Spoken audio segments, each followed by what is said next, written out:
দেখছেন আবহাওয়াটা এত সুন্দর যে রোদও না এবং বৃষ্টিও না।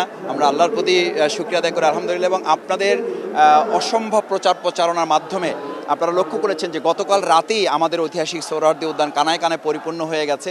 সকাল থেকে আমরা বেসিক্যালি আমাদের মূল গেটগুলো শুধুমাত্র ভিআইপিস যারা, সিনিয়র সিটিজেন যারা, সাংবাদিক যারা, বুদ্ধিজীবী যারা, আমন্ত্রিত অতিথি যারা, তাদের জন্য শুধু আমরা ওপেন রেখেছি। বাকি সাধারণদের জন্য আমাদের ইতিমধ্যে বাবুবাজার, সদরঘাট, তারপরে ওদিকে গাবতলী, কল্যাণপুর, এদিকে যাত্রাবাড়ি সহ কমলাপুর রেল স্টেশন থেকে এখন যারা নামছেন কেউই আর সামনের দিকে আগাতে পারছেন না।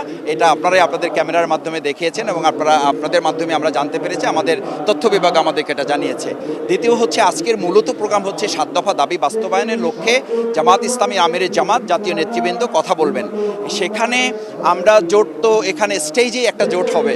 আপনারা লক্ষ্য করবেন যেখানে আমরা যারা এই দাবিগুলোর সাথে একমত সেই সমস্ত জাতীয় পর্যায়ের নেতৃবৃন্দ যারা সংগঠনগুলো আছে, আমরা যাদের সাথে একসাথে ফ্যাসিবাদ বিরুদ্ধে আন্দোলন করেছি, তারা এখানে আসবেন, বক্তব্য রাখবেন।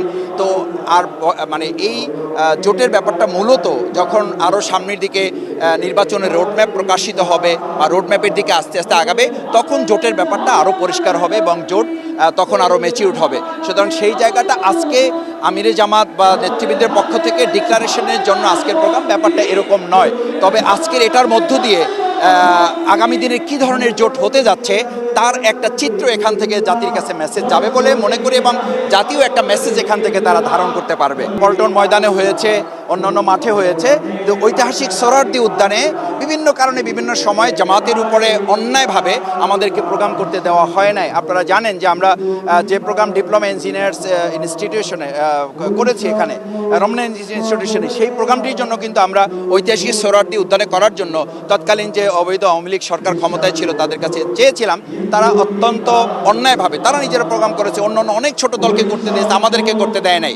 তার অর্থ ছিল জামাতের উপরে তারা অন্যায় করেছে, অবিচার করেছে, দমিয়ে রেখেছে। তারা মনে করতো যে জামাতকে দমিয়ে রাখা যায়। আজকে প্রমাণ হয়েছে অন্যায় করে, অত্যাচার করে, খুন গুম করে, ফাঁসিতে ঝুলিয়ে, রিমান্ডে নিয়ে তাদের কোনো একটা আদর্শবাদী দলকে বা জনগণের মানুষের ভালোবাসার কোনো দলকে শেষ করে দেওয়া যায় না। আজকের এই 19 জুলাই 2025-এর এই প্রোগ্রাম গোটা ফ্যাসিস্টদের জন্য এবং ভবিষ্যতেও যদি কোনো ফ্যাসিস্ট স্বৈরাচার মাথাচাড়া দিতে চায় তাদের জন্য এটা একটা বড় বার্তা হবে যে কোনো দলকে মানে শক্তি প্রয়োগ করে, বল প্রয়োগ করে, ফাঁসি দিয়ে, খুন করে, গুম করে, নির্মম নির্যাতন নিপীড়ন করে, মামলা হামলা রিমান্ড দিয়ে তাদেরকে দমিয়ে রাখা যায় না। সেই মেসেজ আজকে এখান থেকে জামাত দিতে সক্ষম হয়েছে আপনাদের ভালোবাসা, জনগণের দোয়ায়।